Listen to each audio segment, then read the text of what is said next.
सुने। आइए भजन संहिता 95 अध्याय में पढ़ता हूं। आओ हम यहोवा के लिए ऊंचे स्वर से गाएं, अपने उद्धार की चट्टान को जय जयकार करें। हम धन्यवाद करते हुए उसके सन्मुख आएं और साज बजाते हुए उसका जय जयकार करें, क्योंकि यहोवा महान ईश्वर है और सब देवताओं के ऊपर महान राजा है। किन के ऊपर? सारे ईश्वरों का परमेश्वर है, जिसने शून्य में से क्या किया है? आकाश को, पृथ्वी को क्या किया है? बनाया है।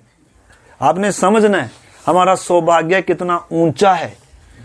बहुत सारे ईश्वर हैं, जैसे पिछले दिनों से सीख रहे हैं, जैसे आकाश के नीचे बहुत सारे ईश्वर हैं, बहुत सारे प्रभु भी कहलाए जाते हैं, परंतु हम तो उसी एक महान परमेश्वर की क्या करते हैं? आराधना करते हैं, जिसने आकाश बनाया, पृथ्वी बनाई और जिसने हमें क्या किया? अपने स्वरूप में, अपनी समानता में बनाया। मिट्टी को हाथ में लिया, रूप दिया और अपने जीवन का क्या फूंका? उसमें श्वास फूंका। इसलिए हम जब परमेश्वर के चरणों में आए तो कैसे आए? लेकिन आओ हम ऊंचे स्वर से यहोवा की क्या करें? महिमा करें। इसके पीछे कारण क्या? क्योंकि वो महान ईश्वर है, वो सारे ईश्वरों का क्या है? परमेश्वर है। सब उसके क्या हैं? अधीन या नीचे हैं। तो इस करके आगे लिखा है, पृथ्वी के गहरे स्थान उसी के हाथ में हैं और पहाड़ों की चोटियां भी उसी की हैं। समुद्र उसका है और उसी ने उसको बनाया और स्थल भी उसी के हाथ में, उसी के हाथ से रचा हुआ है। मतलब किसका है सब कुछ? हमारे परमेश्वर का है। ठीक है ना? इसलिए आगे लिखा, आओ हम झुककर दंडवत करें और अपने कर्ता यहोवा के सामने घुटने टेकें, क्योंकि वही हमारा परमेश्वर है। हम उसकी चराई की भेड़ें हैं और उसके हाथ की प्रजा और भेड़े हैं। ठीक है ना? भला होता कि आज तुम उसकी बात क्या सुनते, अपना हृदय कठोर मत करो। ठीक है ना? तो इसमें बहुत सारी बातें मेरे प्यारे भाई बहनों। भला हो कि आज हम क्या करें? उसकी आवाज को सुने। परमेश्वर हमसे क्या करना चाहता है? बात करना चाहता है। ठीक है ना? इसलिए उसने अपना पवित्र वचन हमें दिया है। तो इसलिए आइए हम, परमेश्वर आज हमसे क्या बात करना चाहता है। वो जो स्वर्ग और पृथ्वी का स्वामी है, जो सब ईश्वरों के ऊपर महान परमेश्वर है, आइए हम उस परमेश्वर की आवाज को सुनते हैं। वो क्या कहता है? हम पिछली बार से 2 संडे से हम सीख रहे हैं, परमेश्वर जब अब पहली बार अपने लोगों से या मनुष्यों से क्या कर रहा है? बात कर रहा है। तो क्या बात कर रहा है? तो उसने क्या बात करी? हम निर्गमन की किताब में से पढ़ रहे हैं, 20 अध्याय में से। आइए हम अपने विषय में आएंगे। निर्गमन की किताब 20 अध्याय और उसका 1 से लेकर हम 11 आयत तक पढ़ेंगे। 1 से लेके 11 तक मैं पढ़ता हूं, आप ध्यान से सुने। निकाल सकते हैं, पेज नंबर 92 है, 92 है, निकाल सकते हैं। साथ साथ आप भी सीख सकते हैं। तब परमेश्वर ने ये सब वचन कहे, मैं तेरा परमेश्वर यहोवा हूं, जो तुझे दास्तव के घर से अर्थात मिस्र देश से निकाल ले आया। तू मुझे छोड़ दूसरों को ईश्वर कर कर न मानना, तू अपने लिए कोई मूर्ति खोदकर न बनाना, न किसी की प्रतिमा बनाना जो आकाश में या पृथ्वी पर या पृथ्वी के जल में हो। तू उसको दंडवत न करना और न उसकी उपासना करना, क्योंकि मैं तेरा परमेश्वर यहोवा जलन रखने वाला परमेश्वर हूं। और जो मुझसे बैर रखते हैं उनके बेटों, पोतों और परपोतों को भी पितरों का दंड दिया करता हूं। और जो मुझसे प्रेम रखते हैं और मेरी आज्ञाओं को मानते हैं, उन हजारों पर करुणा किया करता हूं। जो मुझे प्रेम करते हैं, जो मेरी बातों को मानते हैं, लिखा उन हजारों करुणा पर करुणा किया करता हूं। ठीक है ना। तो आगे लिखा है, तू अपने परमेश्वर का नाम व्यर्थ नहीं लेना, क्योंकि जो यहोवा का नाम व्यर्थ ले वह उसको निर्दोष न ठहराएगा। तू विश्राम दिन को पवित्र करके मानने के लिए स्मरण रखना। 6 दिन तो तू परिश्रम करके सब काम काज करना, परंतु 7वां दिन तेरे परमेश्वर यहोवा के लिए विश्राम दिन है। उसमें न तो किसी भांति का काम काज करना, और न तेरा बेटा, न तेरी बेटी, न तेरा दास, न तेरी दासी, न तेरे पशु, न कोई परदेसी जो तेरे फाटकों के भीतर हो, क्योंकि 6 दिन में यहोवा ने आकाश और पृथ्वी और समुन्दर और जो कुछ उनमें है सबको बनाया, और 7वें दिन विश्राम किया। इस कारण यहोवा ने विश्राम दिन को आशीष दी है और उसको पवित्र ठहराया है।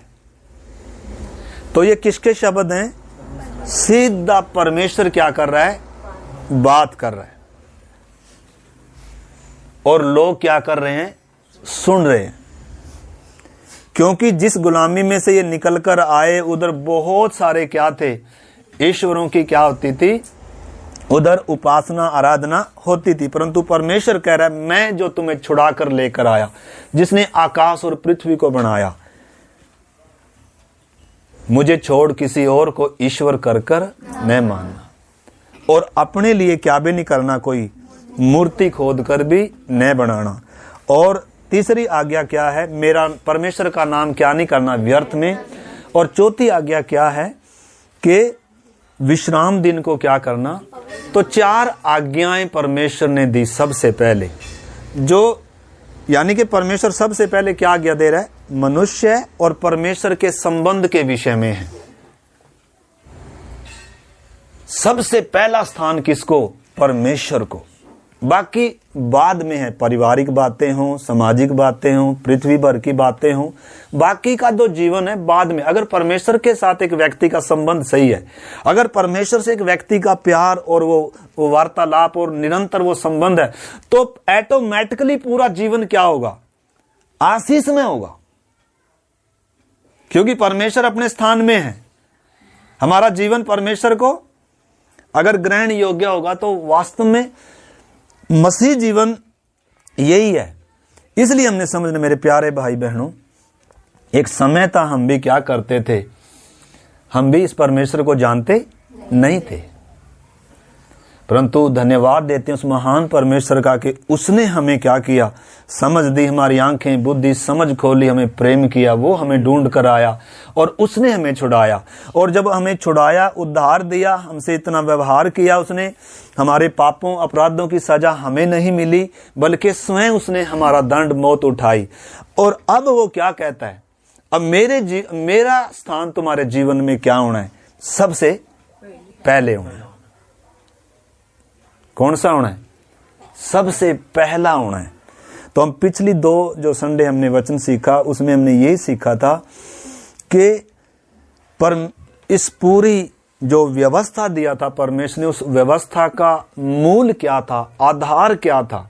लिखा है, तू अपने प्रभु परमेश्वर से अपने पूरे मन से, सारे दिल से और पूरी शक्ति से क्या करना है? प्रेम करना है। ये मतलब सारी व्यवस्था का क्या है? निचोड़ है। अगर हम परमेश्वर के लिए कुछ भी करते हो, लेकिन अगर परमेश्वर से प्यार नहीं करते हैं, कई बार प्यार तो करते हैं, विश्वास तो करते हैं, परंतु आधे अधूरे मन से। लेकिन परमेश्वर क्या चाहता है? संपूर्ण मन से। कितने? संपूर्ण मन से। इसलिए आइए हम निकालेंगे परमेश्वर के वचन से मरकुस 12 अध्याय 28 वचन से 30। मरकुस 12 अध्याय 28 वचन से 30 तक।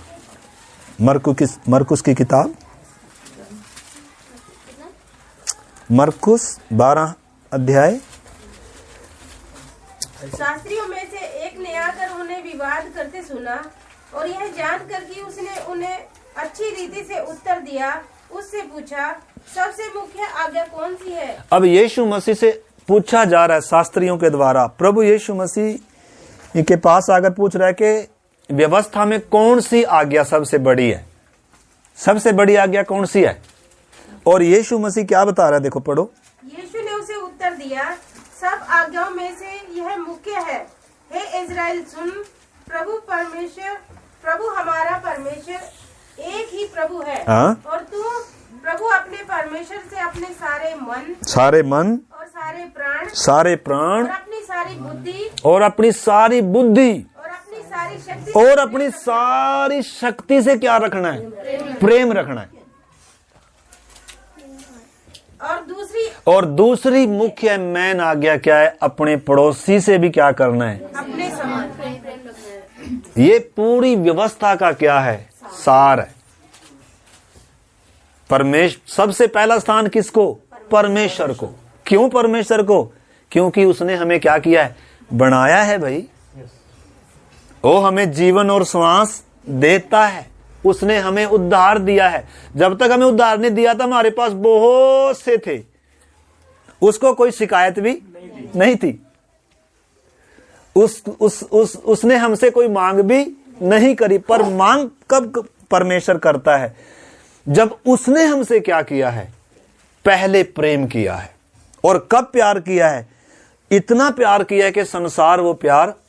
इसलिए प्रभु के दास ने भी हमें कहा, अभी वचन बता रहे थे, अगर हम प्रेम ना रखें, चाहे कुछ भी करते हो, अगर हम परमेश्वर से क्या ना रखें, परमेश्वर से और अपने साथ वाले भाई से या पड़ोसी से अगर क्या ना हो? प्रेम ना हो। मुख्य मसीह जीवन का जो रीढ़ की हड्डी क्या है? वो परमेश्वर के लिए ऑटोमेटिकली है कि परमेश्वर से प्यार होगा तो सबसे क्या होगा? प्रेम होगा। एक व्यक्ति अपने प्रेम को कैसे माप सकता है? अगर परमेश्वर से हमारा प्यार है ना, तो ऑटोमेटिकली सबसे क्या होगा? अगर सबसे प्यार नहीं किया जा रहा, आपको मालूम है परमेश्वर का जो जन होता है ना, उसका इस संसार में कोई शत्रु नहीं है, कोई दुश्मन नहीं है, उसका कोई शत्रु नहीं है। जो व्यक्ति परमेश्वर से क्या करता है? प्रेम करता है। इसलिए हम परमेश्वर के वचन से जो हम सीख रहे थे कि हमें सौभाग्य मिला है कि हम जब परमेश्वर ने हमसे प्यार किया, हम भी परमेश्वर को क्या दें? ऊंचा स्थान दें। एक आयत और आप मेरे साथ निकाल लें, यशाया की किताब और 57 का 15, 57 का 15।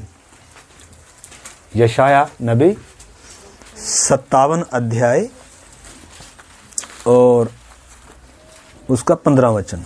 क्योंकि जो महान और उत्तम और सदैव जो स्थिर रहता है और जिसका नाम पवित्र है वह यूं कहता है। पहले अपनी स्टेटमेंट नहीं दे रहा है, पहले अपने बता रहा है कौन है? जो क्या है? महान है, उत्तम है, पवित्र है, और जो सदैव स्थिर रहता है, वो कभी डोलता नहीं है। वो कह रहा है, क्या कह रहा है आगे? मैं ऊंचे पर विराजमान, पवित्र स्थान में निवास करता हूं। मैं ऊंचे और पवित्र स्थान में निवास करता हूं। तो परमेश्वर कहां निवास करता है? ऊंचे पर और पवित्र स्थान में उसका क्या है? इस चीज को हमने अच्छे से क्या करना है? समझना है। आपको मालूम है एक समय था परमेश्वर ऊंचे पर क्या करता था, आज भी सबसे ऊंचे पर वास करता है, परंतु नए नियम में क्या है? अभी हम गीत गा रहे थे, मन मंदिर में बसने वाला। अब उसका डेरा, अब उसका भवन, अब उसका मंदिर, अब उसका घर कहां है? एक विश्वासी के अंदर है। तो जब हम उसका मंदिर हैं, परंतु हमने समझना है सबसे ऊंचे पर किसने होना है? सबसे पहला स्थान किसके लिए होना है? परमेश्वर के लिए होना है। ये नहीं है कि हमारे जीवन में पहला स्थान किसको? किसी और को, और बाद में किसको? परमेश्वर नहीं। इस चीज को मेरे प्यारे भाई बहनों समझना है। अगर और कोई परमेश्वर है तो और को दें स्थान। अगर उससे बढ़कर आपको कोई प्यार करता है तो उसको दें स्थान। अगर आप उससे बढ़कर आपके लिए कुछ किसी ने किया हो तो स्थान किसको दें? परंतु अगर परमेश्वर आपका रचने वाला है, प्रेम करने वाला, छुड़ाने वाला, बनाने वाला है, जीवन देने वाला, श्वास देने वाला है, तो परमेश्वर की मांग क्या है, डिमांड क्या है परमेश्वर की? क्या डिमांड है परमेश्वर की?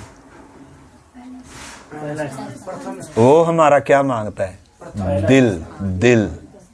क्योंकि हमारा दिल क्या है? सबसे बेस्ट जगह है। अगर इस दिल में कोई और है तो फिर प्रभु उधर नहीं होगा। हमारे दिल के सिंहासन पर किसने होना है? परमेश्वर ने होना है, क्योंकि वो राजा है, वो सृष्टि करता है, वो ऊंचे पर, वो पवित्र। इसलिए न केवल ऊंचे पर बल्कि क्या भी है? पवित्र स्थान होना है। इसलिए एक विश्वासी हमने समझना है, जिसने उद्धार पाया है वो क्या है? परमेश्वर का चलता फिरता क्या है? मंदिर है। ये देखो बहुत बड़ी बात है। ये लोग, दुनिया क्या कर रही है? परमेश्वर को ढूंढने के लिए कहां कहां पैदल यात्राएं कर रहे, कहां कहां जा रहे, लेकिन परमेश्वर कहां है? दिल में है। हालांकि सारी दुनिया बोलती है भाई परमेश्वर तो हमारे अंदर ही है, परंतु क्या परमेश्वर अंदर है? वो दिल के द्वार पर, पहले एक पापी के द्वार पर क्या करता है? खटखटाता है, उसको होश में लाता है, उसकी आंखें खोलता है। जब उसको एहसास होता है कि मैं पापी हूं, पहले आकर वो शुद्ध करता है, धोता है, और फिर क्या करता है? फिर उसमें क्या करता है? वो वास करता है। ठीक है ना? उसको आज हम थोड़ा सा देखेंगे। तो इधर क्या कह रहा है? कह रहा है जो पवित्र स्थान में निवास करता है और उसके संग भी रहता है, जो खेदित और नम्र है, कि नम्र लोगों के हृदय और खेदित मन वालों को हर्षित करूं। तो उस समय तक जब ये वचन लिखा गया था, उस समय साथ रहता था किनके?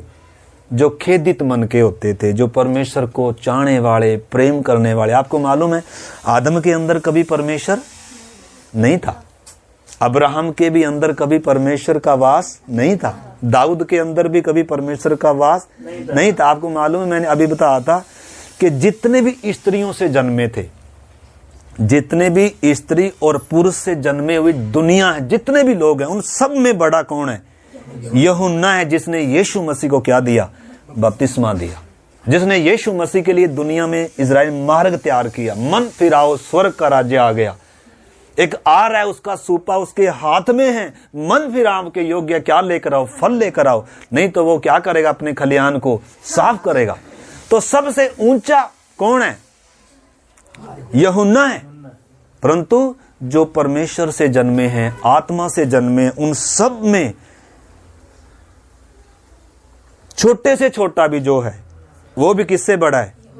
यानी कि इतना ऊंचा पदवी है, अब इतना ऊंचा सौभाग्य है अब इंसान का, यीशु के आने के बाद, क्रूस आने के बाद, वो बलिदान होने के बाद, वो पवित्र लहू बहाने के बाद, अब परमेश्वर किधर आ सकता है?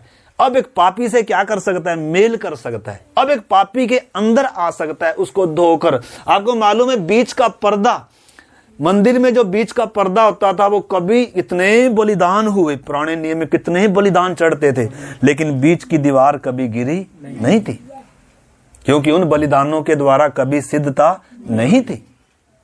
इस करके परमेश्वर ने क्या किया है? एक समय वो अदेन की वाटिका में आता था थोड़ा थोड़ा, उसके बाद वो मिलाप के तंबू में, ऐसा वो मिलाप का तंबू में परमेश्वर की महिमा क्या होती थी? रहती थी। और उसके बाद इजराइल में एक भवन बनाया गया सुलेमान के द्वारा, उसमें परमेश्वर की महिमा भर गई। और अभी क्या है? अभी इजराइल में कोई क्या नहीं है? मंदिर नहीं। क्यों नहीं है? क्योंकि एक समय में परमेश्वर एक ही मंदिर में क्या करता है? वास करता है। और वो मंदिर कौन है? कलीसिया। वो कलीसिया कौन है? मैं और आप। जैसे ही हम इधर से उठाए गए, उसी समय वो मंदिर किधर बनेगा? इजराइल में बनेगा। और उसकी इस समय पूरी क्या हो रही है? तैयारी हो रही है भाई साहब। जो जिसने बनाना है ना, वो एक ही दिन में कह रहे हैं खड़ा हो जाएगा, इतना पूरी तैयारी हो चुकी है। आपको मालूम है प्रभु यीशु मसीह की आगमन कितनी निकट है, कलीसिया का उठाया जाना इस समय कितना निकट है। इस समय उधर क्या है, पूरी हमें कोई दिक्कत नहीं है, परंतु आपको मालूम है ना, इजराइल जिनसे परमेश्वर ने वाचा बांधी है, जिनको परमेश्वर ने चुना था, उनके पास अगर परमेश्वर का मंदिर ना हो, ये कोई छोटी बात नहीं है भाई, से बहुत बड़ी बात है। एक एक दिन वो कैसे गुजार रहे हैं ये उनको पूछो जाकर। अब उनके पास व्यवस्था नहीं है, मंदिर नहीं है। परमेश्वर ने कहा था मैं तुम में वास करा करूंगा, तुम्हारे बीच में रहूंगा। उसका उधर परमेश्वर का क्या होता था, स्थान होता था। परंतु आपको मालूम है, ये जो परमेश्वर, ये जो इजराइल से बात कर रहा था कि तुम मुझे छोड़कर दूसरों को ईश्वर कर कर ना मान, आपको मालूम है जिस परमेश्वर ने इनको छुड़ाया था, उसी परमेश्वर से ये क्या हो गए, बेवफा हो गए। अपने लिए क्या बना लिए, ईश्वर माता जी, मतलब परमेश्वर को उसके स्थान से क्या कर दिया, हटा के किसी और को उस स्थान पर क्या कर दिया। वो स्थान किसको दे दिया, किसी और को दे दिया। क्यों दे दिया, दुनिया को देख देख कर, लोगों को देख देख कर, अन्य जातियों को देख देख कर। परंतु परमेश्वर ने सख्त चेतावनी दिया था कि मैंने तुम्हें छुड़ाया है, मैंने तुम्हें रचा है, तुम मुझे छोड़कर दूसरे को क्या नहीं करना, ईश्वर कर कर नहीं मानना। तो इस करके हमने देखा निर्गमन में भी परमेश्वर आज्ञा दे रहा है, फिर मूसा के द्वारा परमेश्वर ने लिख कर भी दे दिया, खोद कर दिया ताकि मिटे भी ना। पत्थर पर क्या किया गया शिवानी, पहली जो पट्टिका थी उस पे 4 आज्ञाएं थी, और परमेश्वर ने लिख कर नहीं दी, कागज पर भी नहीं लिखा, बल्कि पत्थर पर क्या करी थी, खोद कर दी थी। खोद कर क्यों, क्योंकि इतना क्या है, ये मजबूत है, अटल है, ये मिटाया नहीं जा सकता, ये मिटेगा नहीं। परमेश्वर ने क्या बांधी थी, वाचा बांधी थी।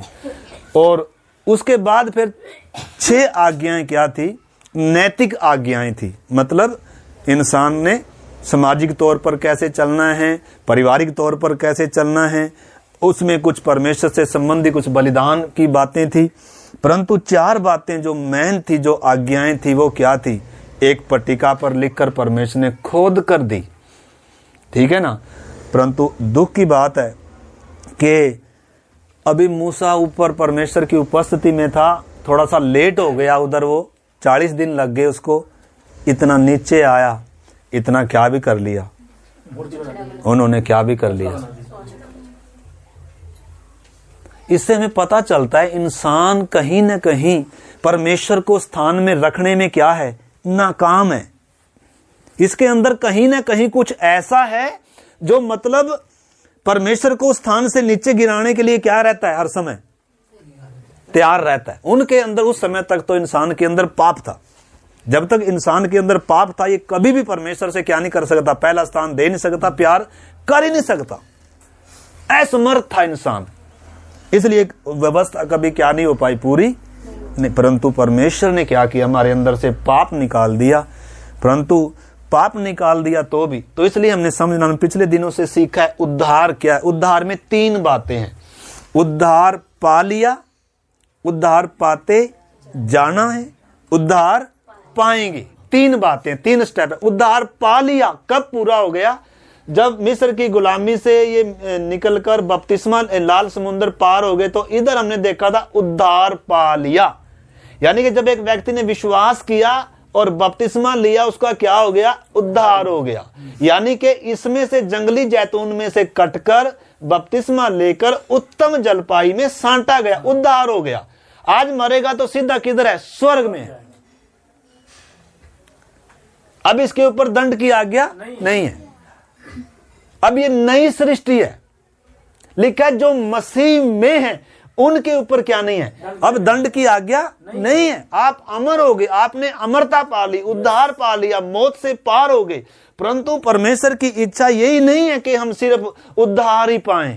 परमेश्वर चाहता है कि हम उसके स्वरूप में, उसकी समानता में आए, उसके डील डोलता में आए। इसलिए परमेश्वर ने हमें किधर रखा है? धरती पर रखा है। परमेश्वर की शुरू से इच्छा ये थी, इसलिए जब मिट्टी को हाथ में लिया तो कैसे लिया था? कि हम मनुष्य को अपने स्वरूप में बनाएं। तो इस करके मेरे प्यारे भाई बहनों, दूसरा स्टेप कब शुरू होता है? जब इधर आपने बपतिस्मा लेकर उत्तम में क्या किए गए? सांटे गए। यानी कि अब कौन सा स्टेप? उद्धार पा लिया। अब उद्धार पाने के लिए हमने कुछ नहीं करना। मुक्ति पाने के लिए अब क्या नहीं करना? कुछ भी। अब जो सकरा मार्ग है वो मुक्ति पाने के लिए थोड़ा है, ठीक है ना? मुक्ति हमारी हो चुकी है, दंड की आज्ञा से बच गए, नाश करने वाले से बच गए। लेकिन हमने समझना दूसरा स्टेप इधर शुरू होता है। अब उद्धार का काम पूरा करने का मतलब क्या है? अब हमारे अंदर भीतर का मनुष्य तो बढ़ता जाए, या दूसरे शब्दों में मसीह हम में क्या होता जाए? बढ़ता जाए। या दूसरे शब्दों में आत्मिक तौर पर बालक जब बच्चा जन्मा है तो क्या होता जा रहा है? बढ़ता। आपको मालूम है, जब छोटा बच्चा, उसकी सोच समझ क्या है? सीमित है, उसको कुछ ज्यादा बातें मालूम। लेकिन जैसे जैसे बढ़ता जाएगा सब कुछ। आपको मालूम है, एक छोटे बच्चे का अनुभव अलग होता है, एक जवान का अनुभव, सोच, विचार, व्यवहार, काम सब क्या होते हैं, और एक सिद्ध व्यक्ति का क्या होता है? अलग होता है। ठीक है ना? तो हमने उद्धार के उस पूरे उसको क्या करना है? समझना है। बहुत सारे सोचते हैं हमने उद्धार, ये बपतिस्मा ले लिया तो क्या हो गया? उद्धार का काम भी बस अब तो कभी कभी प्रार्थना में या वचन में जुड़े रहना, बस ये नहीं। अगर आप इधर जुड़े हुए हैं तो क्या होना है अब?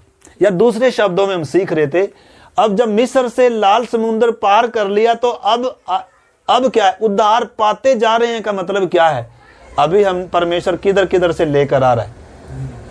अभी ये पार किया है लाल समुद्र, अभी क्या पार नहीं हुआ? अभी यर्दन पार नहीं हुआ। यर्दन पार का मतलब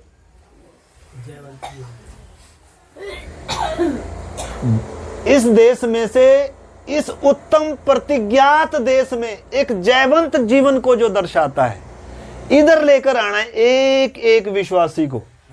परंतु इधर लेकर आने से पहले आपको मालूम है ये लाल समुद्र कैसे पार किया? मूसा ने डंडा उठाया, 2 भाग हो गया समुद्र, बीच में से लेकर आया परमेश्वर। पैदल पैदल चल के आए ये भीड़, और इधर जब आए, इधर डंडे से नहीं हुआ। इससे तो मूसा ने पार कराया था, इधर यहोशू ने पार कराया। इधर कैसे पार कराया? इधर याजकों ने अपने कंधे पर क्या उठाया? वो संदूक उठाया। आपको मालूम है, इधर जब निकले थे इनके बीच में परमेश्वर उस रीति से नहीं था, परंतु इधर सिनाई पर आकर परमेश्वर ने इनसे क्या बनवाया? एक मिलाप का तंबू, एक भवन। परमेश्वर कह रहे मैं तुम्हारे मध्य में क्या करूंगा? बसूंगा। इससे पहले इन्होंने कोई गलती कर दिया तो कोई बात नहीं, लेकिन अब अगर गलती करेंगे, पाप करेंगे, तो अब क्या लेकर आना है? इन्होंने बलिदान लेकर आना है, ताकि मनुष्य को मालूम हो जाए परमेश्वर पवित्र है और पाप की मजदूरी मौत है, और इंसान को पवित्र होना क्या है? बहुत जरूरी है। तभी परमेश्वर हमारे बीच में क्या करेगा? वास करेगा। तो परमेश्वर थोड़ा थोड़ा मनुष्य को क्या करता आ रहा था? प्रार्थना के साथ आप इस चीज को समझना, तभी हम अपने लक्ष्य को, अपनी बुलाहट को और इस उद्धार को क्या कर पाएंगे? समझ पाएंगे। ठीक है ना? अगर प्रचार हो तो एक आयत लेकर हम 1 घंटा, आधा घंटा क्या करें? संदेश दे दे। परंतु ये बातें सीखना क्या है? बहुत जरूरी है हमने, मेरे प्यारे भाई बहनों। इसलिए उद्धार पा लिया, उद्धार पाते जा रहे हैं। और उद्धार पाएंगे कब? जब यीशु बादलों पर आएगा, हम क्या हो जाएंगे? एक अविनाशी दशा में क्या हो जाएंगे? जी उठेंगे। उस समय क्या होगा? पूरा काम। तो इसका मतलब अभी काम क्या नहीं हुआ? कौन सा काम? पाप की ताकत से छूट गए, शैतान के वश से छूट गए, अंधकार के वश से छूट गए। परंतु उद्धार का काम पूरा होने का मतलब क्या है? अब हमारे अंदर जो पाप तो निकल गया, लेकिन पाप हमारे व्यक्तित्व को, हमारे स्वभाव को क्या कर गया? बिगाड़ कर चला गया। इस स्वभाव ने भी क्या होना है? मसीह के स्वभाव में आना है। यह है उद्धार का काम पूरा करना। और ये इतना आसान, ये आसान था। इसलिए जब एक व्यक्ति पाप की दशा को पहचानता है, यीशु मसीह को अपना प्रभु और उद्धारकर्ता स्वीकार करता है, बपतिस्मा लेता है, उद्धार हो गया। उसमें कोई क्या नहीं है। एक ही दिन में व्यक्ति क्या पा सकता है? उद्धार पा सकता है। इसके लिए कोई क्या नहीं है, परंतु उद्धार का काम पूरा होना, यानी कि पाप तो अंदर से निकल गया। आपको मालूम है, हमारे घर में मान लो एक बच्चा है छोटा सा, और कोई बाहर से आया शत्रु और उसको पूरी गलत शिक्षा देता जा रहा है, पूरा बिगाड़ दिया। अब उस शत्रु को तो हम गर्दन पकड़ के बाहर निकाल देंगे, लेकिन जो सिखाकर चला गया, जो बिगाड़ कर चला गया, अब उस बच्चे को सुधारना बहुत क्या है, मुश्किल है। इसलिए परमेश्वर का आत्मा हमारे अंदर आकर क्या कर रहा है? वास कर रहा है। क्यों? ताकि हमें क्या करे? मदद करे मसीह में बढ़ने के लिए, वचन पढ़ने के लिए, आराधना करने के लिए, और उस स्वभाव में, उस समानता में हमें। इसलिए हाथ में क्या दिया? वचन दिया, जो दूध है, जो अन्न है, जो भोजन है। इसलिए सिखाने वाले दिए हमें ऐसे थोड़ा छोड़ा, जैसे इनको वैसे थोड़ा छोड़ दिया। इनके आगे आगे बादल का खंबा है। रात को अग्नि की ज्वाला हो जाता है, दिन में बादल का खंबा बन जाता है। इनके आगे आगे मूसा है, इनके आगे आगे क्या है? ये चलता था, मिलाप का तंबू आगे आगे चलता था, यानी कि आगे कौन है? परमेश्वर है। ठीक है ना? तो ये सब क्या है? हम इजरायली किसकी छाया हैं? हम विश्वासियों की छाया हैं। परंतु दुख की बात यह है मेरे प्यारे भाई बहनों, पहला तो काम इनके जीवन में क्या हो गया? पूरा हो गया। यानी कि हमारी हिसाब से देखें तो बपतिस्मा ले लिया और मन्ना खाते हुए क्या हो गए? चल भी रहे। 40 साल किधर ही घूमते रहे, इधर घूमते रहे, किधर घूमते रहे, किधर घूमते रहे, क्यों घूमते रहे? हाँ, थोड़ा सा बंद कर दीजिए माता जी, जल्दी ही खत्म करेंगे। बंद कर दीजिए, काट दीजिए, स्विच ऑफ कर दीजिए। हाँ, स्विच ऑफ कर दीजिए। तो अभी देखना इधर, क्यों घूमते रहे? क्योंकि परमेश्वर ने कहा था तुम मुझे क्या करना है, वो स्थान, वो प्रेम, वो जगह। परंतु आपको मालूम है ये चल तो रहे थे, लेकिन अभी भी क्या ही कर रहे थे? चलते चलते भी अविश्वास, बुड़बुड़ाना और अपनी मर्जी से चलना। यानी कि अब ये भूल गए कि अब जीवित परमेश्वर की उपस्थिति हमारे बीच में है। अब हम पहले के समान चल नहीं सकते हैं। तो इस करके 40 साल लग गए। ये पीढ़ी के लोग बेचारे क्या हो गए? यहां आने से पहले क्या हो गए? जबकि परमेश्वर लंबा सफर भले ही था, लेकिन दूसरे वर्ष में परमेश्वर इनको इधर ले आया था, और इन्होंने 40 जनों ने जाकर देख भी लिया था कि जो प्रतिज्ञात देश है, वायदा किया हुआ देश है, वो बहुत ही क्या है? दूध और मधु का देश है। परंतु उधर जाने से क्या हो गए? डर गए। कह रहे उधर तो बहुत बड़े बड़े क्या हैं? अनाकवंशी हैं, और हम तो उनके सामने क्या हैं? टिड्डी के समान है। मतलब वास्तव में ये ट्रेनिंग पीरियड है, एक उनके लिए ट्रेनिंग पीरियड था, क्योंकि इधर लड़ाई थी, इधर क्या करना था? इन्होंने जाकर कब्जा करना था। ये सारी हमारी आत्मिक बातें हैं। ये हर एक विश्वासी भाई बहन ने समझना है उद्धार क्या है। ठीक है ना? तो इस करके मेरे प्यारे भाई बहनों, हम नक्शे के साथ क्या करें आपको समझाने का प्रयास कर रहे हैं। ठीक है ना? तो ये जो पीढ़ी के लोग थे, बुड़बुड़ाने वाले थे, हठीले थे, अविश्वासी थे, अनाज्ञाकारी थे, मूर्ति पूजक थे। परमेश्वर इनके बीच में तो भी क्या करते रहे? यही करते रहे। उद्धार पाए हुए लोग हैं, छुटकारा पाए हुए लोग हैं, लेकिन फिर भी क्या करते रहे? वो जो पहले करते आए थे। इसलिए ये पीढ़ी के लोग क्या, क्योंकि परमेश्वर ने वाचा बांध दी थी कि मैं तुमको ये देश दूंगा। इसलिए परमेश्वर तो देखो अपने वचन का क्या है? पक्का है, वो तो काम पूरा करेगा, परंतु जो योग्य हैं उनको ही लेकर जाएगा। इसलिए परमेश्वर कह रहा है भाई इनकी ट्रेनिंग अभी पूरी नहीं हुई। 2 साल में इधर ले आया, थोड़ी सी ट्रेनिंग थी। इधर इनको व्यवस्था देना था, इधर इनको मंदिर देना था, इधर इनको क्रम में लाना था, इनको इन अनुशासन सिखाना था, लेकिन कुछ नहीं सीखे। ये 40 साल में भी नहीं सीखे। इसलिए परमेश्वर कह रहा है भाई जब इधर ले आ तैयार नहीं, चलो बेटा अभी क्या करो, थोड़ा सा और ट्रेनिंग क्या कर लो, पूरी कर लो। जब इधर जाने के लिए तैयार हो जाओगे तभी लेकर, जब तक एक व्यक्ति अपने आत्मिक जीवन में आगे बढ़ना नहीं चाहता है तब तक परमेश्वर कभी भी आगे लेकर नहीं जाएगा। एक स्टेप से अगर आप अगले स्टेप में जाना नहीं चाहते हैं, एक एक स्टेप है, इसमें हमने सीखा एक एक स्टेप है, ये एक एक स्टेप है। कहीं आप हमने क्रम से सीखा था, जिन्होंने नहीं सीखा, नए हैं जो, उनको हम इससे पिछले दौड़ के सिखाएंगे, दौड़ा के सिखाएंगे और आगे हम इसको जल्दी से सीखेंगे, ठीक है ना। तो परमेश्वर की प्रतिज्ञा क्या है, वास्तव में मसीह जीवन क्या है, रोने धोने का जीवन नहीं है, चिंता निराशा का जीवन, वास्तव में एक जयवंत जीवन की प्रतिज्ञा है। पवित्र आत्मा जिसके अंदर है उसको पवित्र और जयवंत जीवन जीने के लिए वो पवित्र आत्मा अंदर आया है।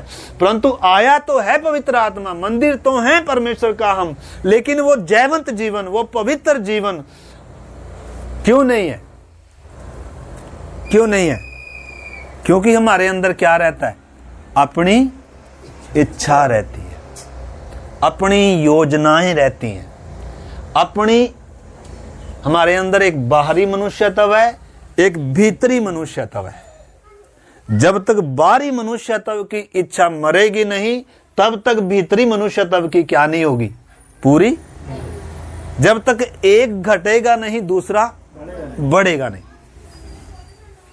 तो उस तरीके से आपने इस बात को क्या करना है, पुराने लोगों के लिए वास्तव में ये, लेकिन तो भी मैं क्या कर रहा हूं, आपको उस तरीके से समझा रहा हूं। तो इधर हम देखते आ रहे हैं परमेश्वर उनको क्या कहा था कि तुम क्या करना है, मेरी व्यवस्था के अनुसार, मेरे वचन के अनुसार क्या करना होगा, अब आपको चलना होगा। और इन्होंने मानना भी था, इन्होंने वाचा भी बांधी थी। इसलिए अब यहां तक परमेश्वर इनको जब व्यवस्था नहीं दिया था, एक को भी मरने नहीं दिया, पर जब वाचा बांधकर इधर सिनाई से व्यवस्था लेकर मंदिर इनके बीच में होगा, जब आगे निकले ये इधर आने, इधर क्रॉस वही कर पाए, कौन कर पाए? जो इनकी अगली पीढ़ी थी, जिन्होंने मिस्र देखा नहीं था, जिनके अंदर मिस्र की इच्छाएं अभिलाषाएं नहीं थी, जो मिस्र जाने के लिए तैयार नहीं थे। ये मिस्र जाने के लिए तैयार थे। अब पता है क्या है, आजकल भी क्या होता है, ज्यादातर विश्वासी मिस्र को भी चाहते हैं और इसको भी चाहते हैं, है ना। मिस्र संसार को दर्शाता है। ज्यादातर विश्वासी किसको भी चाहते हैं आज? संसार को भी चाहते हैं और किसको भी चाहते हैं? जयवंत और पवित्र जीवन को भी। ये कभी भी क्या नहीं हो सकता, हो नहीं सकता है।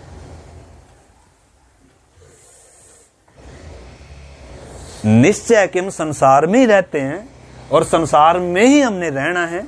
हमने कोई, हमारे लिए कोई अलग से कोई क्या नहीं है, कोई ग्रह परमेश्वर ने तैयार नहीं किया है कि हमें उधर जाना पड़ेगा। हमने संसार में ही रहना है, परंतु कैसे रहना है?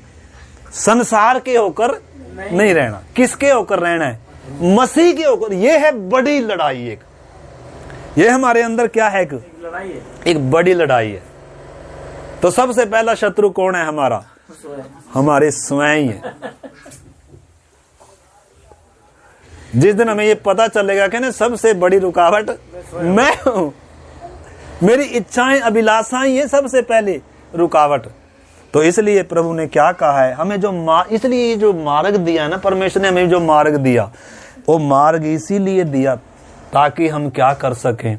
पवित्र आत्मा हमें इसीलिए दिया, वचन हमें इसलिए दिया, परमेश्वर ने अपने दास इसलिए दिए ताकि हम क्या कर सकें, सिद्धता की ओर क्या कर सकें, बढ़ सकें। ठीक है ना। हम जल्दी ही खत्म करेंगे। तो इधर मेरे प्यारे भाई बहनों हम देखते हैं, आइए हम उस परमेश्वर के वचन में आएंगे। प्रेरितों के काम 17 अध्याय का 29-30 वचन पढ़ेंगे। मैं एक बार फिर से निकाल लीजिए। तो इधर परमेश्वर ने इनसे बात किया और लिख कर भी दिया। क्या दिया? हाँ, निकाल लीजिए, फिर मैं बात करता हूं आपसे। हाँ, उन्होंने मेरी और मुंह नहीं वरन पीठ ही फेर दी है। हाँ, ये मैं उन्हें बड़े यत्न से हाँ सिखाता आया हूँ, हाँ तो भी उन्होंने मेरी शिक्षा को नहीं माना। हाँ, वरन जो भवन मेरा कहलाता है उसमें भी उन्होंने अपनी घृणित वस्तुएं स्थापित करके उसे अशुद्ध किया है। हाँ, तो यहाँ परमेश्वर क्या कह रहा है, उन्होंने मेरी और मुंह नहीं बल्कि क्या करी, पीठ करी है। और क्या कर दिया, लिखा है उन्होंने उसमें भी अपनी घृणित वस्तुएं स्थापित कर दी जो भवन मेरा कहलाता है। मतलब आपको मालूम है जब यीशु मसीह भी आया, क्या उस समय भी क्या था, उन्होंने उस भवन को क्या बना दिया था, व्यापार का केंद्र, डाकुओं की खो। जो भवन किसका था, परमेश्वर का।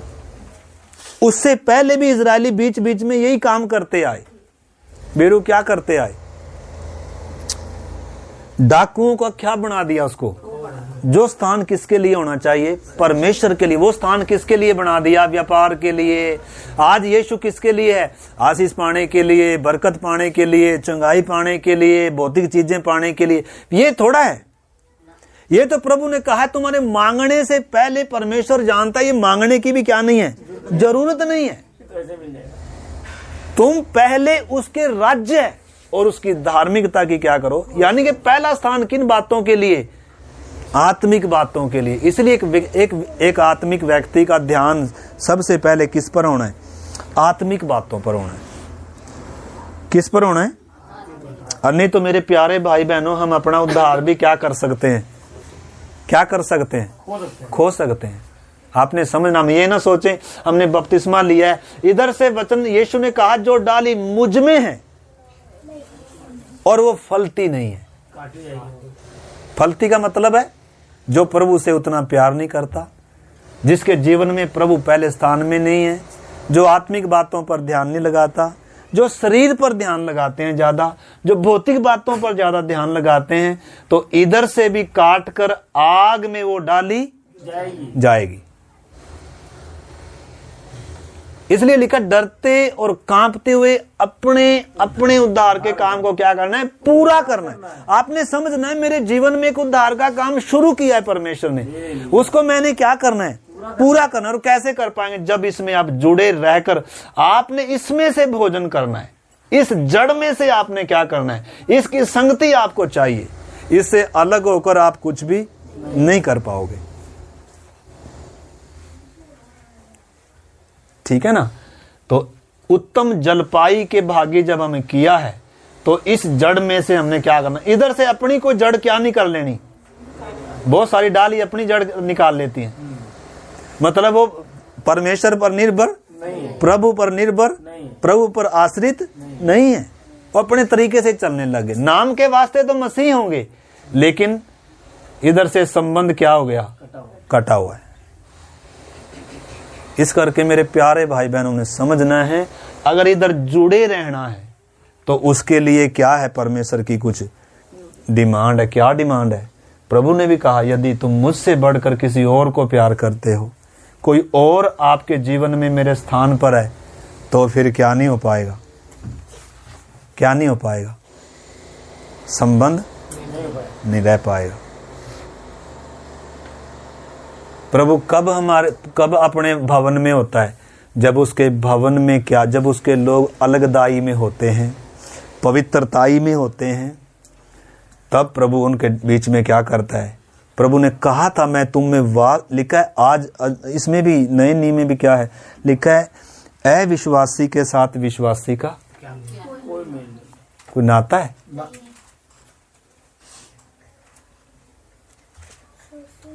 जल्दी से पढ़ लो वो वचन, कौन सा है वो, पहला कुरिन्थियों 6:12, दूसरा कुरिन्थियों 6 अध्याय का 14 से हम पढ़े। आप विश्वासियों के साथ असमान जुए में न जुटो, अविश्वासियों के साथ असमान जुए में न जुटो। यानी कि एक विश्वासी है और ये अविश्वासी है, इधर कौन, संसार के लोग।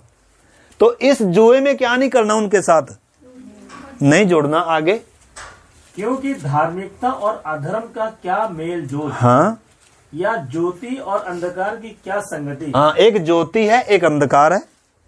और मसीह का बलियाल के साथ क्या लगाव? एक का मालिक मसीह है, एक का मालिक बलियाल या शैतान है। या विश्वासी के साथ अविश्वासी का क्या नाता? एक विश्वासी है, दूसरे अविश्वासी हैं। और मूर्तियों के साथ परमेश्वर के मंदिर का क्या? एक परमेश्वर का मंदिर है, दूसरी क्या है? जिसमें जीवन नहीं है, मुर्दा है।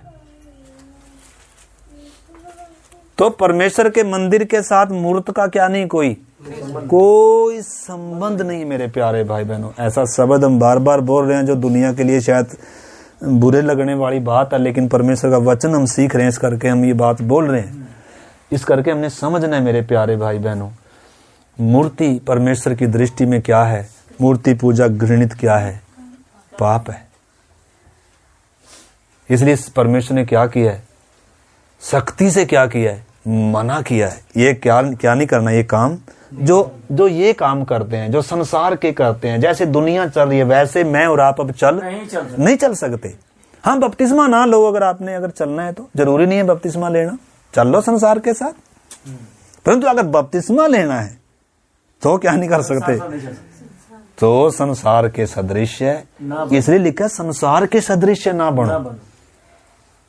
काम करें हम, व्यापार करें हम, बिजनेस करें हम, संसार में रहें। परमेश्वर ये नहीं कह रहा कि संसार में से निकल कर करी दूसरे ग्रह में चले जाओ। हमें संसार में ही रहना है, हमने काम भी करना है, बिजनेस भी करें, व्यापार भी करें, सब काम करें, लेकिन संसार के सदृश नहीं बनना। संसार के सदृश ना बनो। आगे पढ़ लो थोड़ा सा इसको। क्योंकि हम तो जीवते परमेश्वर के मंदिर हैं। हम जीवते परमेश्वर के क्या हैं, मंदिर है। कितने लोग हैं इधर जीवते परमेश्वर के मंदिर? कोई दलेरी से बोल सकता है मैं जीवते परमेश्वर का मंदिर हूं? है? बोलो ना, नहीं तो किसके मंदिर हैं? या तो परमेश्वर, देखो लिखा है जिस घर में, लिखा है ना, जब एक व्यक्ति के अंदर से दुष्ट आत्मा निकल जाती है तो अगर वो खाली है, अगर मालिक उसमें नहीं है, भाई वो क्यों निकाला? ताकि मालिक उसमें आए। तो मालिक नहीं है क्या? परमेश्वर नहीं है क्या हमारे अंदर? जिसने यीशु को ग्रहण किया है, दरवाजा खोला है, पापियों का एहसास किया है, यीशु को अपना जीवन दिया, उसके जीवन में कौन है? इसलिए तो हम गा रहे थे मन मंदिर में। तो यीशु हर एक विश्वासी के अंदर है, जिसने यीशु को अपना प्रभु और उद्धारकर्ता कर कर क्या किया, स्वीकार। इसीलिए जब यीशु अंदर है, जब हम जीवते परमेश्वर का मंदिर हैं, इसीलिए अब हमें किसके समान नहीं होना, संसार के सदृश नहीं होना। कई बार संसार के सदृश हो जाते हैं हम, क्योंकि संसार बहुत क्या है, आकर्षित है। उसका सा पहरावा, उसके से काम, उसके से जैसे संसार के लोग जी रहे हैं। आज ज्यादातर विश्वासी भी किसके समान है, उन्हीं के समान। परंतु मेरे प्यारे भाई बहनों, ये मेरा वचन नहीं है, ये परमेश्वर का वचन है कि उनके बीच में, देखो आगे क्या कह रहा है, जैसा परमेश्वर ने कहा है, मैं उनमें बसूंगा, उनमें चला फिरा करूंगा, मैं उनका परमेश्वर होऊंगा और वे मेरे लोग होंगे। इसलिए प्रभु कहता है, उनके बीच में से निकलो, उनके बीच में से निकलो और अलग रहो, और अशुद्ध वस्तुओं को मत छुओ, तो मैं तुम्हें ग्रहण करूंगा। तो मैं तुम्हें, देखो शर्त आगे कि नहीं, नए नियम में है कि पुराने में? ये नए नियम में शर्त है कि नहीं?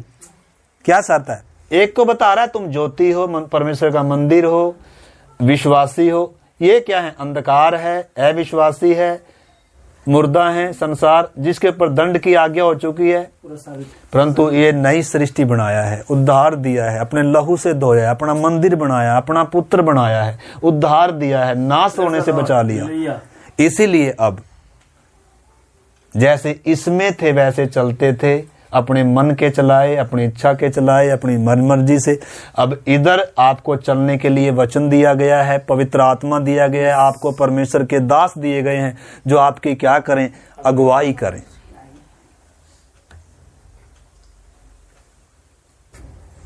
तो अब कैसे चलना है? क्योंकि परमेश्वर किधर वास करेगा? लिखा है ना, मैं उनमें बसूंगा। परमेश्वर किस में बसना चाहता है मेरे प्यारे भाई? यही तो परमेश्वर की योजना है। आप प्रकाशित वाक्य 21 अध्याय पढ़ो, लिखा है नया आकाश होगा, नई पृथ्वी होगा और परमेश्वर अपने लोगों के बीच में क्या करेगा? अभी तो वाटिका में थोड़े समय के लिए आता था, इस भवन में भी थोड़ी महिमा थी, कलीसिया में भी थोड़ा क्या है, उतना दिखता नहीं है आत्मिक तौर पर, लेकिन एक समय आएगा जब वास्तव में हम सब परमेश्वर को क्या करेंगे? वो है परमेश्वर की असली योजना।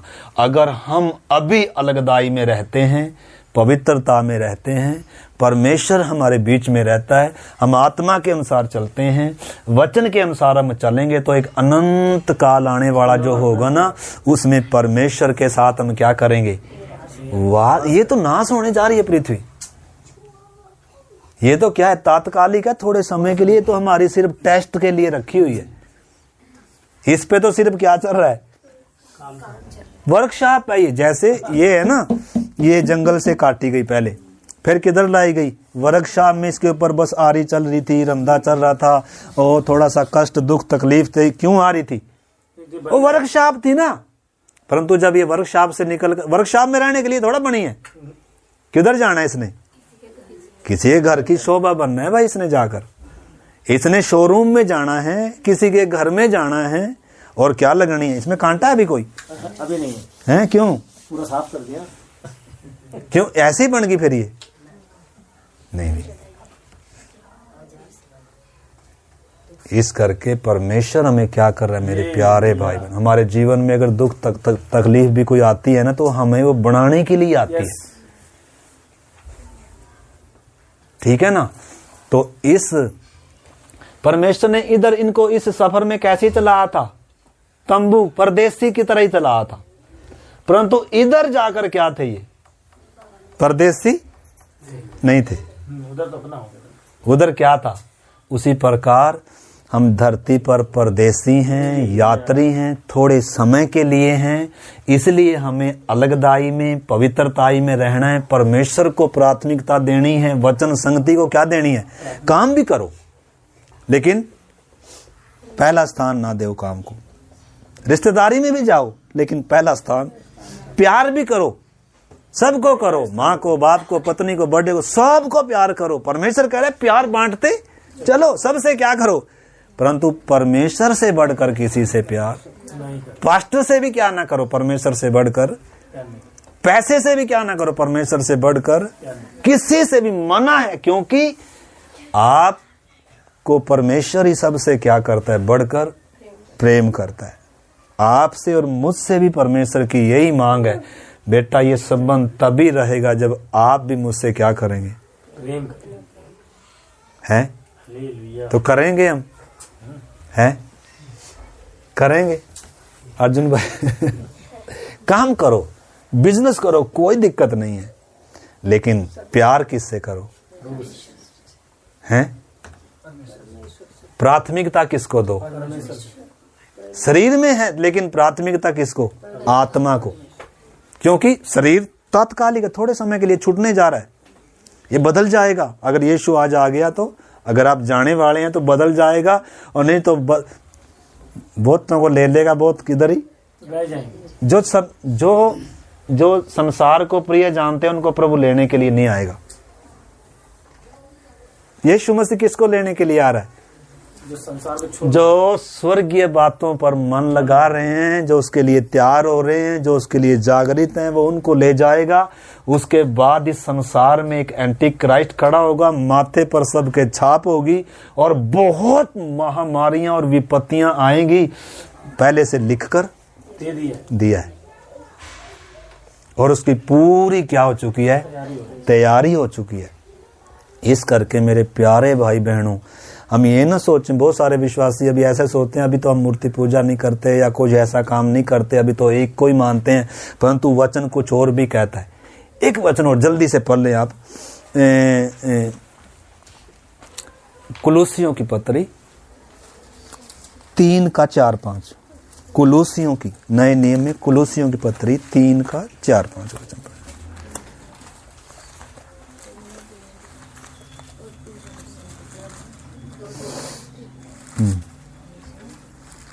जब मसीह जो हमारा कुलुसियों की पत्री 5 वचन से, इसलिए अपने उन अंगों को मार डालो जो पृथ्वी पर है, अर्थात व्यभिचार, अशुद्धता, दुष्कामना, बुरी लालसा और लोभ की जो मूर्ति पूजा के बराबर है। देखना, इन्हीं के कारण परमेश्वर का प्रकोप आज्ञा न मानने वालों पर पड़ता है। देखना मेरे प्यारे भाई बहनों, परमेश्वर का क्रोध किस पर पड़ता है? जैसे हमने पहले भी कहा, जिन्होंने परमेश्वर के स्थान पर किसको रख दिया है? परमेश्वर का स्थान किसको दे दिया? नौकरी को दे दिया, घर को दे दिया, परिवार को दे दिया, खुद को दे दिया। भाई परमेश्वर का स्थान क्या होना है? सबसे पवित्र होना है, सबसे ऊंचे पर होना है, सबसे पहला होना है, उसके बाद सब कुछ है। इसलिए लिखा है, विश्वासियों को लिखा जा रहा है। क्या लिखा जा रहा है? एक पुराने जीवन के बारे में बताया जा रहा है, एक नए जीवन के बारे में लिखा है। इसलिए अपने उन अंगों को मार डालो जो किधर है। ये कैसे? अंगों को यीशु ने क्या कहा? यदि तेरी, उसको निकाल कर क्या कर दे। यदि हाथ तेरा, उसको काट कर क्या कर दे। क्यों? मतलब वो उस चीज की गंभीरता बता रहा है। कहीं ऐसा ना हो तेरी 2 आंखें रहते हुए किधर चला जाए? उस आग में चला जाए, नरक की आग में चला जाए। कम से कम एक आंख रहते किधर चला जा? स्वर्ग में चला जा। यानी कि थोड़ी दुख तकलीफ उठा ले भले तू, लेकिन किधर ना जा? नरक में ना जा। यानी कि किधर जा सकते हैं? क्योंकि कुछ अंग हैं हमारे जो हमें किधर ले जाएंगे? संसार में ले जाएंगे, खींच कर ले जाएंगे। हवा ने भी क्या किया? जो चीज मन आती उसको देखा और खींच गई। हम जब संसार में रहते हैं, बहुत सारी चीजें हमें दिखती हैं। अगर हम कंट्रोल नहीं करते या अगर वचन हम मानते नहीं हैं, अलगदाई पवित्रताई को अगर हम कायम नहीं रखेंगे, तो मेरे प्यारे भाई बहनों, हमें भी बहुत ज्यादा चांस हैं क्या गिरने का। तो इधर सख्त है कि अपने उन अंगों को मार डालो जो किधर हैं। यानी कि हम किधर बिठाए गए हैं? स्वर्गीय स्थानों में बिठाए गए। हम किधर बिठाए गए? लिखा है, उसने हमें उसके साथ जिलाया और उसके साथ स्वर्ग। एक विश्वासी वास्तव में आत्मिक तौर पर किधर बैठा हुआ है? स्वर्गीय स्थानों में बैठा है आत्मिक तौर पर, लेकिन शरीर किधर है? नीचे। इसलिए लिखा है अपने उन अंगों को या उन इच्छाओं को मार डालो। हमने अपनी इच्छाओं को क्या करना है? मारना है मेरे प्यारे। अंगों को नहीं काटना, शरीर को नहीं हानि पहुंचानी। यीशु का बोलने का मतलब ये नहीं था कि हम क्या करें, अपनी आंख नहीं निकालनी, बल्कि जो इच्छा उसके अंदर है उसको क्या करना है? उसको काटना है, उसको बलि करना है, परमेश्वर की वेदी पर उसको चढ़ाना है। ठीक है ना? तो इस करके वचन कहता है, अपने उन अंगों को मार डालो जो पृथ्वी, अर्थात व्यभिचार। क्या? व्यभिचार, अशुद्धता, दुष्कामना, बुरी लालसा, लोभ, जो किसके समान है?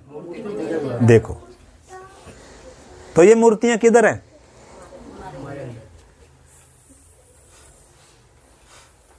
हम तो बोलेंगे हम तो विश्वासी हैं, हम तो 25 दिसंबर भी नहीं मनाते, हमारे पास तो कोई क्या नहीं है। लेकिन ये मूर्तियां किधर है माता जी?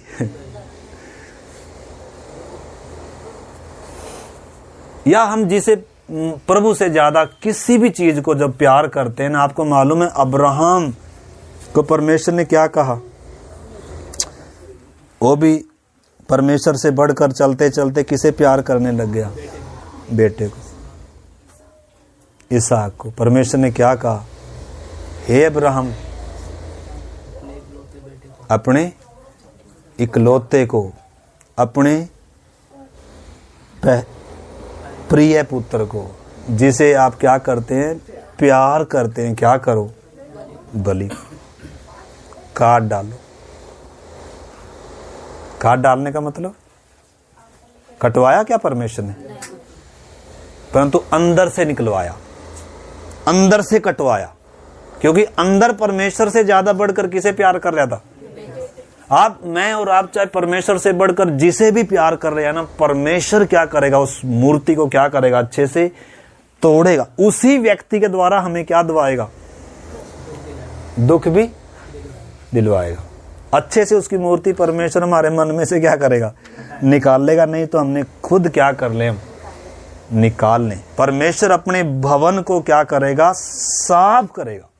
उसने कहा है मैं अपना भवन बनाऊंगा।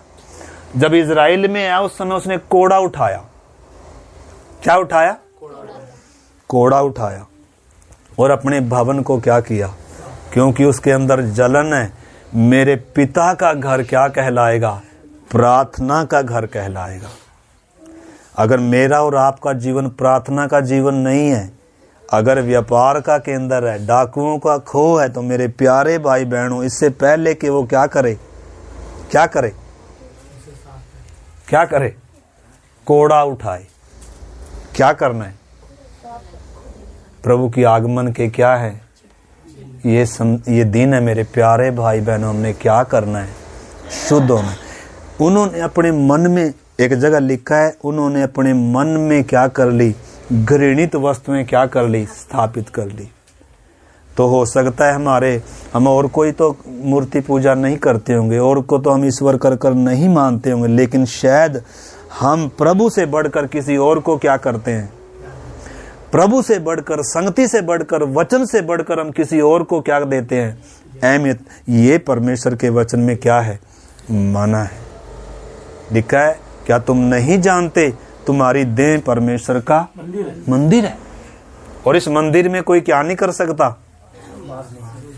इजरायलियों को परमेश्वर ने बोला, तूने मेरे भवन को किससे भर दिया? तो मूर्तियां क्या भी हैं? क्या भी हैं? करें प्रार्थना, टाइम हो गया, ठीक है। तो आइए हम मेरे प्यारे भाई बहनों, हम प्रार्थना करते हैं। इस समय थोड़ा जांचे हम अपने आप को। हमारा सौभाग्य कितना ऊंचा है मेरे प्यारे भाई बहनों।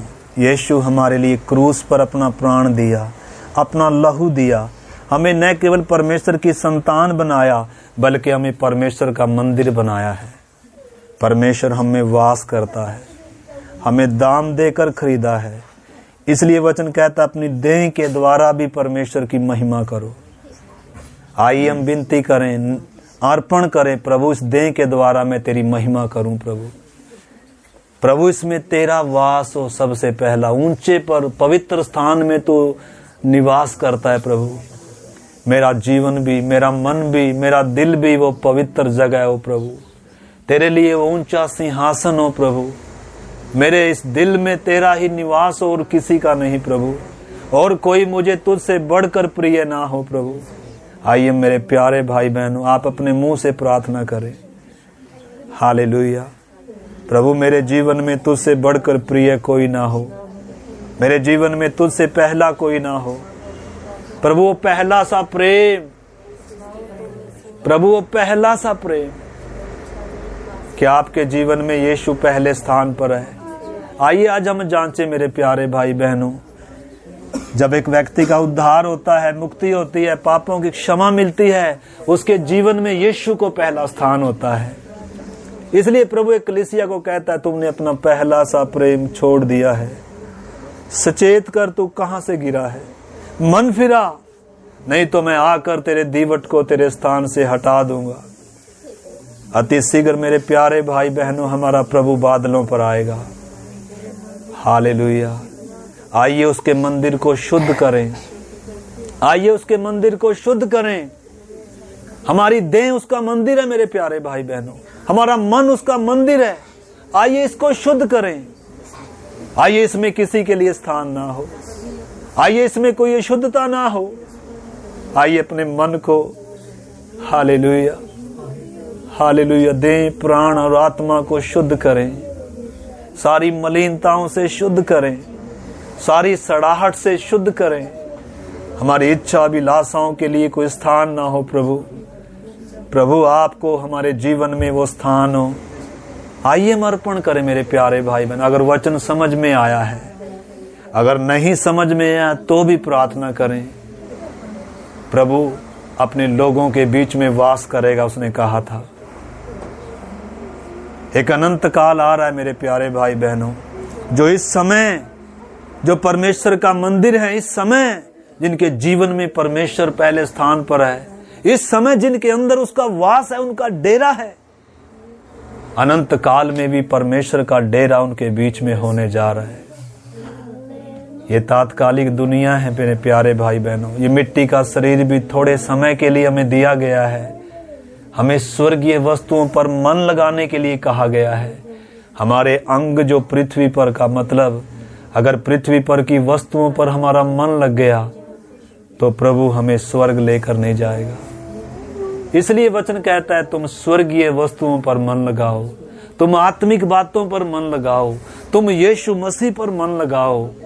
कभी ठोकर नहीं खाएंगे, कभी घबराएंगे नहीं, निराश नहीं होंगे, दुखी नहीं होंगे, कभी चिंता नहीं आएगी। अगर हमारी नजर सही स्थान पर है, अगर हमारा मन सही स्थान पर है, अगर परमेश्वर हमारे जीवन में है मेरे प्यारे भाई बहनों, हमारे सिर के बाल गिने हुए हैं। आइए उसके इस भवन को डाकुओं की खो ना बनने दें। आइए उसके इस भवन को व्यापार का केंद्र ना बनने दें। ये उसके लिए ही रहे। मेरी देह के द्वारा परमेश्वर आपकी महिमा हो, मेरे चाल चलन के द्वारा, मेरे कामों के द्वारा, मेरे व्यवहारों के द्वारा प्रभु, मेरी हर चीज के द्वारा तेरी ही महिमा हो प्रभु। तुझसे बढ़कर मेरे जीवन में कोई ना हो। मैं तुझे पूरे बल से, पूरी शक्ति से, पूरे प्राण से प्रभु, पूरे मन से तुझे प्यार करूं प्रभु। तो मुझे ऐसी कृपा दे प्रभु, तो मुझे अपने प्रेम से भर प्रभु। मैं तेरे प्रेम में इन्हीं दिनों जड़ पकड़ूं प्रभु। मैं तेरे प्रभु प्रेम में उन्नति पाऊं प्रभु। मैं भीतर के मनुष्यत्व में बलवंत हूं प्रभु। तो मुझे ऐसी कृपा दे प्रभु, तेरी आगमन के लिए शुद्ध हो जाऊं, पवित्र हो जाऊं, हर दिन जागृत रहूं प्रभु। तूने मुझे ज्योति कहा, ज्योति की संतान कहा प्रभु। तूने परमेश्वर का मंदिर मुझे बनाया है प्रभु। पवित्र आत्मा मुझ में वास करता है प्रभु। पवित्र आत्मा मेरे जीवन की अगुवाई कर, सत्य के मार्ग में चला प्रभु। मुझे मालूम नहीं है प्रभु मुझे कैसे चलना है, इसलिए आपने मुझे अपना पवित्र वचन दिया है। इसलिए मुझे आपने प्रभु अपने दासों को दिया है। इसलिए प्रभु आपने हमें अपनी आत्मा दिया है खुदावन, ताकि हम तेरी इच्छा के अनुसार चलें, तुझे प्रसन्न करने वाले जीवन बने प्रभु। प्रभु जितने जीवनों ने आज ये तेरा वचन सुना है प्रभु, एक एक के अंदर तेरा वचन और तेरी आत्मा का काम हो प्रभु। हर एक अपनी ऊंची बुलाहट को पहचाने प्रभु, इस महान उद्धार को पहचाने प्रभु। और प्रभु हम अपने मनों को कठोर ना करें, जैसे इजरायलियों ने किया अपने लिए प्रभु, उन्होंने मूर्तियां स्थापित की खुदावन। हम अपने मनों में कोई ऐसी मूर्तियां स्थापित ना करें प्रभु। हमारे मन में सिर्फ तेरा ही वास हो प्रभु। तू वास करे हम में प्रभु। तुझसे बढ़कर कुछ ना हो, तुझसे पहले कोई ना हो, सब तेरे बाद हो प्रभु। तो हमें ऐसी कृपा दे, एक एक कोने दिनों अपने मंदिर को शुद्ध करने के लिए तू सहायता कर प्रभु। तेरे वचन से, तेरी आत्मा से, तेरे लहू से हर दिन शुद्ध होने के लिए सहायता कर। सारी मलिनताओं से, सड़ाहट से, जो बुरी इच्छा अभिलाषाओं से होती है प्रभु, अपने आप को हम निष्कलंक रखें प्रभु। तो हमें ऐसी कृपा दे। आपके हाथ में सौंपते हैं पिता। धन्यवाद करते हैं कि आपने हमारी प्रार्थनाओं को सुना है पिता। इस प्रार्थना को यीशु मसीह के नाम से मांगते हैं, आमीन।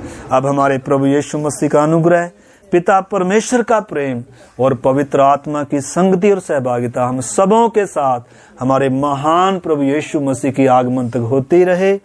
जय मसीह की, आमीन, आमीन।